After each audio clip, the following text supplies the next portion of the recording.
Beloved, today we turn to a powerful moment in Scripture. Peter's vision in Acts 10. It is a passage that not only transforms Peter's understanding of God's mission, but continues to speak deeply into our lives about obedience, humility, and the inclusive heart of God. In Acts 10, verse 9 to 16, Peter goes up to the rooftop to pray. He becomes hungry, and in that moment of ordinary physical need, God chooses to reveal something extraordinary. Peter falls into a trance and sees heaven open, with something like a large sheet being lowered.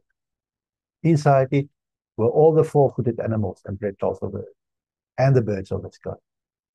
Then comes a shocking command. Get up, Peter. Kill and eat. Peter, committed to Jewish dietary law, immediately objects.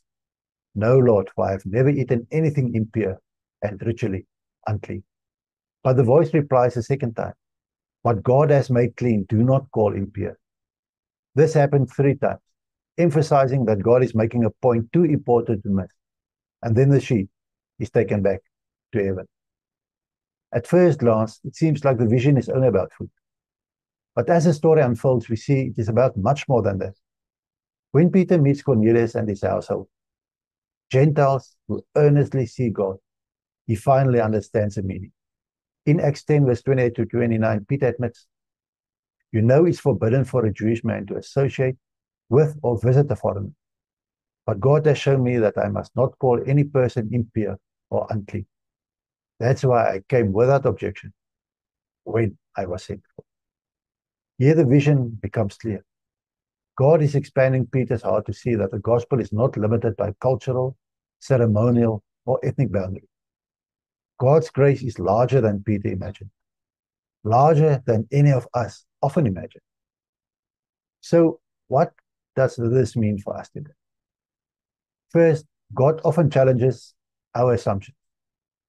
Peter was obedient, faithful, and sincere, yet he still carried limits in his understanding of God's plan. How easy is it for us as believers to do the same?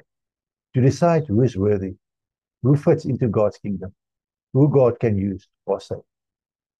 But God interrupts Peter's comfort to stretch him, reshape him, and call him into something bigger. God still does this with us. He calls us to examine our hearts, our attitudes, prejudices, or barriers that keep us from loving others as he does. Second, obedience often requires humility. Peter had to admit that he did not understand what God was doing. He had to release traditions, preferences, and deeply rooted categories. He had to walk into a Gentile home, something he had been raised his entire life to avoid. But when God speaks, the disciple must follow. The same is true for us. Sometimes God calls us out of our familiar patterns, out of our comfort zone, into places we never expect. The question is whether we will obey when his voice conflicts with our expectations.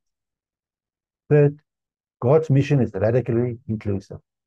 The vision was not primarily about animals. It was about people. God was declaring that the gospel is for all, that his salvation is not restricted by background, culture, or history. Cornelius and his household became a testimony that God is reaching out to the entire world. And today, God still sends his people to those who have been overlooked, avoided, or judged.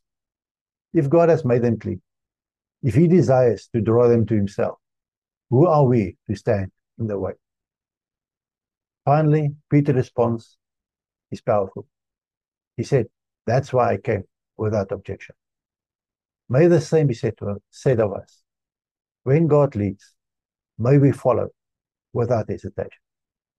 Beloved, the vision of Peter calls us to open hearts, open hands, and open doors. It invites us to see others not as the world sees them, but as God sees them. Valued, loved, and invited into his grace. May we never call unclean what God has made clean. Amen.